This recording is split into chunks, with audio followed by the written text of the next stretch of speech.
bersama. Jadi sebelumnya saya ingin bertanya pada teman-teman, ada yang tahu nggak sih semboyan dari bersatu kita teguh, bercerai kita runtuh?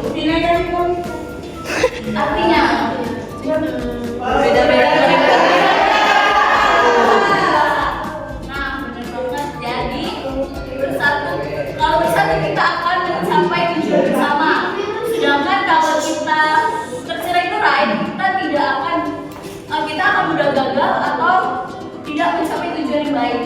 Nah, jadi kerjasama adalah segala sesuatu yang dilakukan bersama untuk mencapai tujuan bersama. Jadi dalam konteks apapun, kerjasama sangat dibutuhkan karena untuk mencapai tujuan bersama. Nah, saya mau tanya dong, teman-teman pernah nggak sih yang namanya kerja kelompok? Nah, bayangin jika di kelompok kalian itu hanya kalian aja yang ngerjain dan yang lainnya hanya titik nama, gimana? Kesel, nilainya nggak bagus, pekerjaannya nggak selesai ya kan? Nah, jadi itulah maka pentingnya kerjasama. Kita dapat menyelesaikan pekerjaan secara bersama-sama dengan cepat.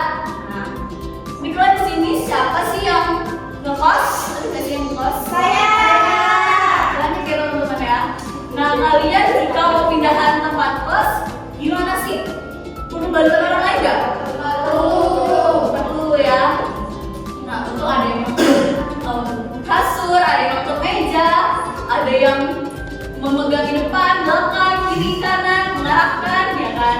Nah, itulah pentingnya mengapa kerjasama itu harus ada di kehidupan kita. Jadi di sini saya pun bekerja di bidang yang sangat membutuhkan kerjasama, yaitu wedding organizer. Jadi di pekerjaan saya itu saya memiliki satu kelompok yang ada disebut bagian musik, bagian pengantin dan sebagainya. Jadi mengapa sangat membutuhkan kerjasama di pekerjaan saya ini? Karena saya kalau saya tidak memiliki, kalau kelompok kami itu tidak memiliki kerjasama, maka wedding dream pengantin itu tidak akan terwujud, ya kan?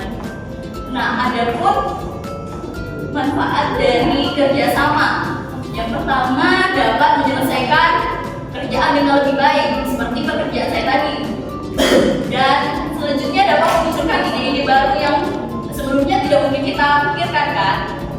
Dan mengapa komunikasi itu sangat dibutuhkan dalam kehidupan kita?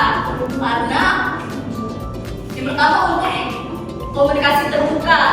Jadi mengapa kita membutuhkan komunikasi terbuka dalam kerjasama? Kita akan dapat menyelesaikan pekerjaan jika dibicarakan bersama-sama dan harus memiliki satu tujuan. Mengapa? Nah, karena kerjasama ini pemikiran harus satu pemikiran. Jika tidak sama pemikiran, maka kita akan tidak memiliki apa yang sama gitu. Nah, baik, mungkin itu saja materi yang dapat saya sampaikan. Jadi kerjasama adalah segala sesuatu yang dilakukan bersama untuk mencapai tujuan bersama.